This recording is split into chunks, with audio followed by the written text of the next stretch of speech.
Hello, everyone. Thank you very much. And it's great to be with the Chancellor of Austria. We have a tremendous relationship, long-term, with Austria.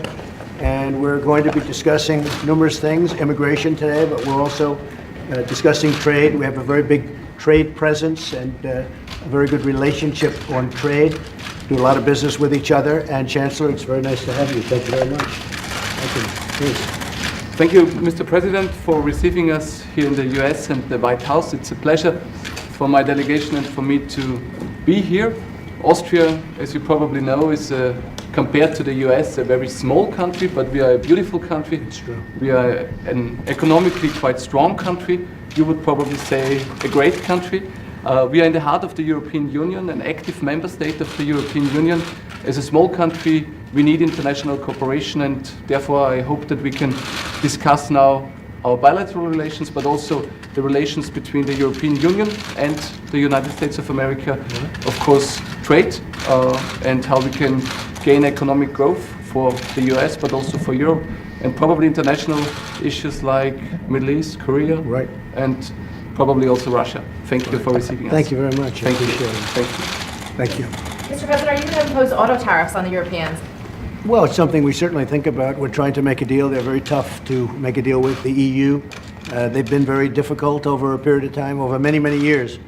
And so it's something we think about, and we're negotiating with them. If we don't make the deal, we'll do the The tariffs. new report hasn't changed your mind about it at all? There's a new report from the Commerce Department? The new report is not that kind of a report. It's just really a study that's underway. We've studied it very carefully. We've seen the results. But the bottom line result is whether or not we can make a deal with the EU that's fair. We lose about $151 billion trading with the EU. That's a lot of money. And this has been going on for many years. They wouldn't meet with the Obama administration.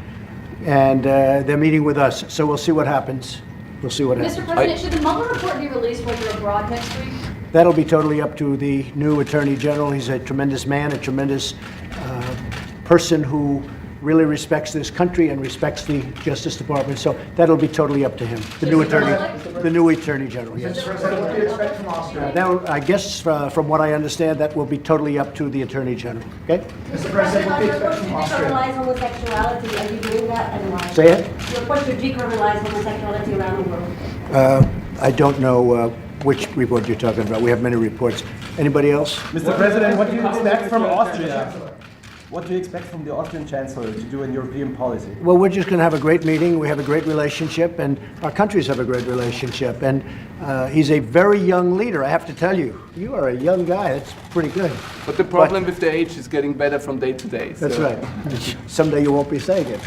But we have a very good relationship, and we have a great trade relationship, and that's pretty much what we're going to be talking about today. Are you considering replacing Dan Coates as your Director of National Intelligence? I haven't even thought about it. Mr. President, you spoke to the Prime Minister of Japan today. I did.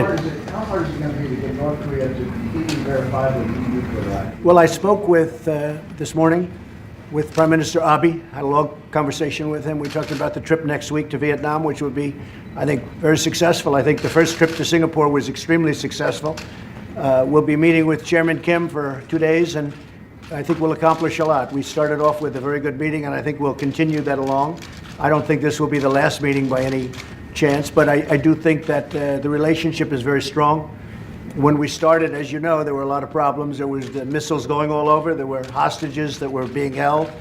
There were remains that we wanted to get back. There were many, many things. Now there's no nuclear testing, no missiles going up, and we have a good relationship, very good relationship, I'd say. So I spoke with Prime Minister Abe of Japan about that, and we compared notes. And I think we are very much on the same wavelength. It was a good meeting, good conversation. They seem very reluctant, the North Koreans, to denuclearize. Do you think you'll be able to make it? No, I don't think they're reluctant. I think they want to do something, but you've been talking about this for 80 years. They've been talking about this for many, many years, and no administration has done anything. They've gotten taken to the cleaners, and I think we have a really meaningful relationship. We'll see what happens. The sanctions are on in full. As you know, I haven't taken sanctions off. I'd love to be able to, but in order to do that, we have to do something that's meaningful on the other side. But Chairman Kim and I have a very good relationship. I wouldn't be surprised to see something work out. I really believe that as an economic power, because of its location in between, I mean, you look on a map and you see Russia, China, And right in the middle of everything is South Korea, but North Korea right smack in the middle. So you have Russia, China, and then South Korea, and this is right in the middle. Tremendous potential for economic well-being long-term, and I think he understands that very well. I think he might understand that better than anybody. So they have a great, great potential as a country, and I think that's what they're looking to do. We'll see. But we've made a lot of progress. We've made a tremendous amount. That doesn't mean this is going to be the last meeting, because I don't believe it will.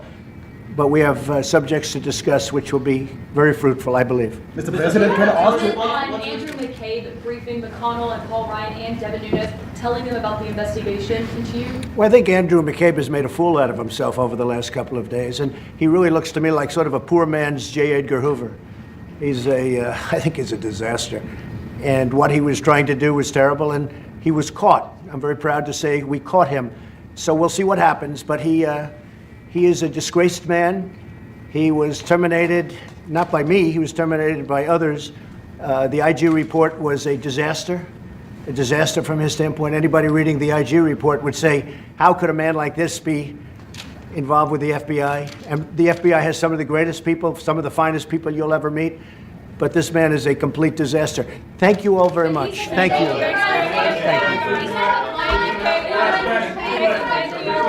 I will be innocent. Thank you.